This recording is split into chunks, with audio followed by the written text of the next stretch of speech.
Значит, ребята, привет всем. Начал гудеть вакуумный насос постоянно. Постоянно гудит и был горяченный, как я не знаю. Дотронуться нельзя было, градусов, наверное, 80, если не больше. Значит, причина в чем? Причина в клапане. Вот. Снял клапан, разобрал, без ущерба, конечно, не получилось разобрать.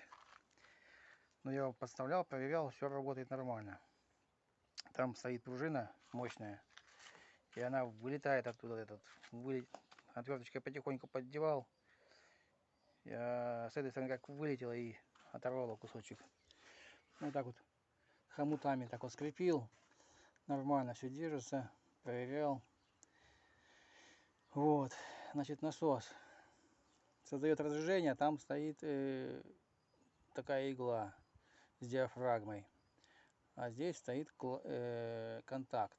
Контакт замыкается. Насос работает. Размыкается. Насос не работает. На тормоза нажал. Контакт сомкнулся. Создал разжижение насос. Значит, такие дела. Вот. Но я разобрал, вытащил эту диафрагму с иглой, отверткой потыкал по контактам. Они разомкнулись. А сперва проверил, сюда подал плюс и минус. Ну, через лампочку. Подал, лампочка, контакт замкнутый был. Ага, контакт был замкнутый. Разобрал, потыкал отверткой. Начал срабатывать. Щелчки пошли. Сейчас вот поставил, попробовал, все работает. Сейчас соберу, покажу. Вот сейчас тормоз нажму, заработал. Все, перестал. Нажимаю тормоз, опять заработал.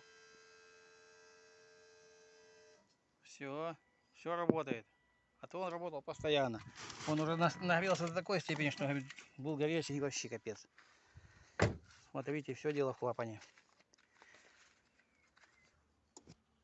Вот он здесь находится. Поставил его. Тут хомутов нет никаких. Все сдергивается, фишка снимается, вытаскивается. И все. Все, всем пока.